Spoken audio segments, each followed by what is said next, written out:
Merci, Monsieur le Président, de m'inviter à la Commission développement durable, dont je ne fais pas partie. Je suis membre de la Commission des affaires étrangères, mais j'appartiens au groupe de chasse et j'étais moi aussi en Hollande. Bon, beaucoup de choses intéressantes ont été dites. Je voudrais, moi, en rappeler deux ou trois. Ce qui caractérise la France par rapport à d'autres pays européens, je ne porte pas de jugement, c'est que le droit de chasse a fait partie dans notre histoire des revendications de la Révolution française. C'était une des doléances les plus développées dans l'ensemble des cahiers de doléances de la Révolution. Alors, je ne porte pas de jugement, mais c'est la spécificité française, et en particulier lorsque la France était quasi totalement rurale, à 90%, ça veut dire que c'est un acquis pour les ruraux. Alors aujourd'hui, les choses évoluent. Il n'empêche que certains pensent qu'on leur retire des droits. Et ceci nous différencie complètement des autres pays européens. Quand on parle du sujet des oies cendrées, c'est un sujet très précis. Une espèce dite migratrice, et dont on nous explique maintenant qu'elle n'est plus essentiellement migratrice, mais pour beaucoup sédentaire.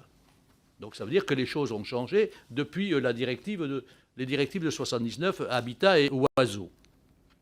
Et cette directive qui parlait des espèces protégées, on constate, et chacun le reconnaît maintenant, que cette espèce n'est pas en voie de disparition, qu'elle prolifère, à tel point que je ne reviendrai pas sur les gazages des oies en Hollande, ni sur la façon de secouer les œufs, etc., après donc la reproduction. Car la directive nous dit qu'il ne faut pas porter atteinte à la période prénuptiale, mais qu'après, on peut très bien détruire les œufs, etc., etc. Donc là, il y a quand même peut-être quelque chose qu'il faut revoir. On est pour la destruction des œufs, on est pour le gazage, et ensuite, effectuellement, pour ce qui est de la traçabilité, ça a été évoqué, on nous a même expliqué que les oies gazées étaient données en priorité aux associations caritatives. Je tiens quand même à le dire. Et puis d'autres prétendent qu'il y a aussi des commerces plus ou moins licites qui se font là-dessus, afin que l'ensemble des défenseurs de la nature et les chasseurs soient informés de la réalité et non pas, quelquefois, de la société rêvée. Et puis, le vrai débat, il est effectivement cette notion d'espèce protégée qui ne tient plus, de ces oies qui migrent, et effectivement de la notion de période de reproduction, qui est extrêmement controversée. Quand on nous explique, et j'ai entendu beaucoup de personnes dire que la quasi-totalité des oies sont passées avant le 31 janvier. Donc je ne vois pas en quoi ça porterait préjudice si on les chassait jusqu'au mois de février, puisqu'elles seraient passées. Donc je ne vois pas en quoi une dérogation de 10 jours poserait atteinte à l'espèce, puisqu'elle serait déjà passée pour être reproduite. Donc d'autres prétendent, et je crois que je suis plutôt de cet avis, que c'est effectivement dans la deuxième décade, voire la troisième décade de février, que les oies passent majoritairement.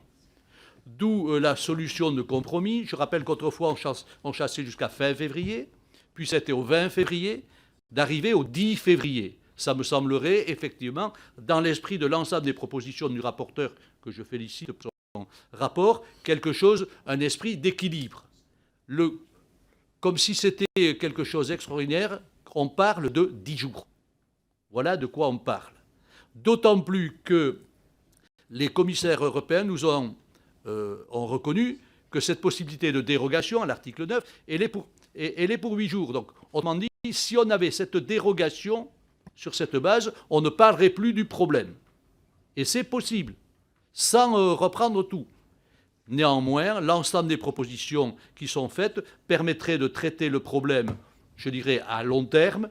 Et pour la période actuelle, la dérogation sur l'article 9 permettrait à court terme, comme cela a été demandé, de régler cette question sans en faire, je pense, des tonnes sur le sujet, qui n'a pas cette ampleur, cela a été dit, et qui mériterait qu'on ce soit peut-être le premier élément d'une pacification et permettre ensuite à chacun de s'asseoir autour d'une table pour régler l'ensemble des problèmes de la directive et d'autres espèces que l'oie cendrée, qui n'est pas en péril. Je t'ai donné un droit de tirage spécial. un droit de tirage spécial compte tenu de ta présence pour la première fois dans cette commission, cher Jean-Pierre. Jean-Claude Buzine.